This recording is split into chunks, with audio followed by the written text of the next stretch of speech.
చేనేత కార్మికుల యొక్క రుణ భారాన్ని తీర్చడం 30 కోట్లు నిజమైతే ఎలాంటి సమస్య లేదు. ఇది ప్రజా ప్రభుత్వం, పేద ప్రజల కోసం ఉన్న ప్రభుత్వం.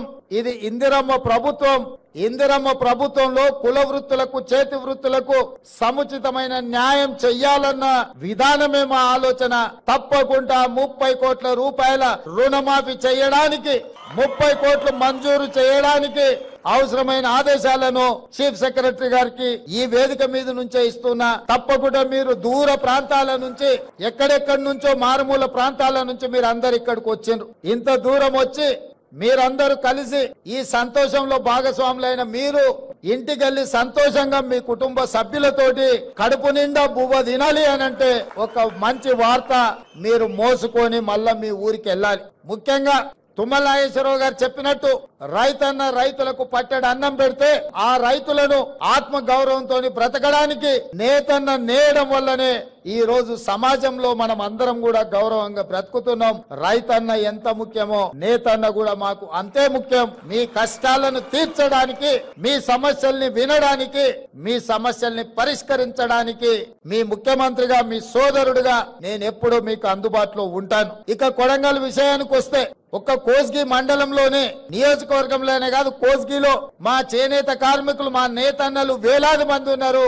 ఇవాళ నా గెలుపులో కొడంగల్ శాసనసభ నుంచి ఎన్నికైన నాకు 100% నేతన్నలు అండగా నిలబడి ఈ రోజు నన్ను శాసనసభ్యుగా ఎన్నుకున్నారు. కాబట్టి తెలంగాణ రాష్ట్రానికి ముఖ్యమంత్రి అయిన నా నియోజకవర్గంలో నేతన్నలు చాలా మంది ఉన్నారు. వాళ్ళతో నాకు చాలా సన్నిహిత సంబంధాలు ఉన్నాయి. వాళ్ళకి కావాల్సిన కమ్యూనిటీ హాల్స్ కావాల్సిన నిధులు కూడా నేను ఎమ్మెల్యేగా ఉన్నప్పుడు ఇచ్చి ఆ కమ్యూనిటీ హాల్స్ కట్టించడానికి, వాళ్ళకు ఆదుకోవడానికి అన్ని రకాలుగా అక్కడ వాళ్ళతో నాకు సత్సంబంధాలు ఉన్నాయి. అందుకే ఈరోజు గద్వాలైనా, నారాయణపేట అయినా, కొత్తకోట అయినా, కోస్గి అయినా, సిరిసిల్ల అయినా, కరీంనగర్ అయినా, వరంగల్ అయినా ఎక్కడున్నా నేతన్ననే నేతన్న కొండా లక్ష్మణ్ బాపూజీ వారసులు.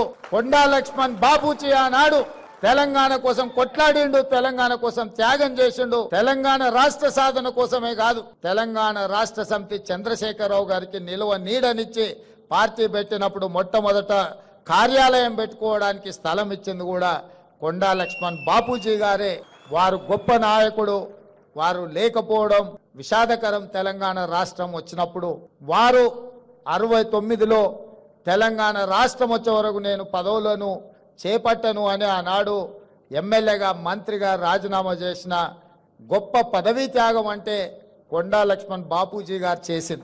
రాజీనామాలు చేయడం, ఎలక్షన్ తేవడం, సెలక్షన్ చేయడం, కలెక్షన్ చేసుకోవడం త్యాగం అని చెప్తుంటారు కొంతమంది.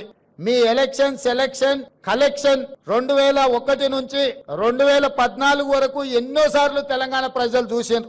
ఏమి లేనోళ్ళు, రబ్బర్ చెప్పులు లేనోళ్ళు, టీవీలు వచ్చినాయి, పేపర్లు వచ్చినాయి, ఫామ్ హౌస్లు వచ్చినాయి, బంగళాలు వచ్చినాయి, జూబ్లీస్ లో ప్యాలెస్లు వచ్చినాయి, గజ్వెల్లో వందలాది ఎకరాల ఫామ్ హౌస్లు వచ్చినాయి. మరి త్యాగాలు చేస్తే కొండా లక్ష్మణ్ బాపూజీ గారి లాగా లేకుండా మీరెందుకు ఇట్లా వేలాది కోట్ల రూపాయల ఆస్తులు వచ్చినాయో, మీ త్యాగానికి, కొండా లక్ష్మణ్ గారి త్యాగానికి ఉన్న తేడా ఈ రోజు తెలంగాణ సమాజం గమనించాలి. త్యాగానికి మారు పేరు పదవిని తృణపాయంగా తెలంగాణ రాష్ట్రం కోసం త్యాగం చేసింది కొండా లక్ష్మణ్ గారు. పదవులను అడ్డం పెట్టుకొని ఎన్నికలు, ఉప ఎన్నికలు తీసుకొచ్చి ఎన్నికల్లో సెలక్షన్స్, కలెక్షన్స్ చేసుకొని బాగుపడ్డోళ్ళు ఎవరో తెలంగాణ సమాజం నిశ్చితంగా గమనిస్తూనే ఉంది. కాబట్టి త్యాగం అనే పదం మీకు సూట్ అవ్వదు. త్యాగం అంటే కొండా లక్ష్మణ్ గారు. కొండా లక్ష్మణ్ గారిని తెలంగాణ సమాజం ఎప్పటికీ గుర్తు పెట్టుకుంటుంది.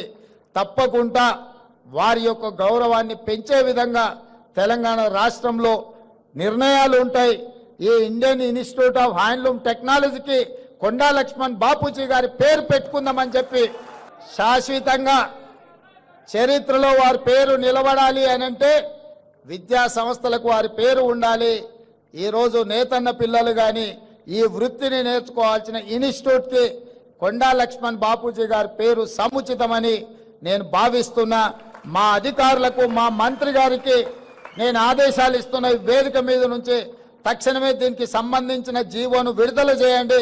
ఇండియన్ ఇన్స్టిట్యూట్ ఆఫ్ హ్యాండ్లూమ్ టెక్నాలజీకి కొండా లక్ష్మణ్ బాపూజీ గారి పేరును పెట్టి శాశ్వతంగా వారి గౌరవాన్ని పెంచే విధంగా తెలంగాణ రాష్ట్ర ప్రభుత్వం నిర్ణయాలు తీసుకోవాల్సిందిగా నేను ఆదేశాలు ఇస్తూ ఇంత దూరం నుంచి వచ్చిన మీ అందరినీ మళ్ళొక్కసారి మనస్ఫూర్తిగా అభినందిస్తూ మీ అందరి దగ్గర సెలవు తీసుకుంటున్న ధన్యవాదాలు మిత్రులారా.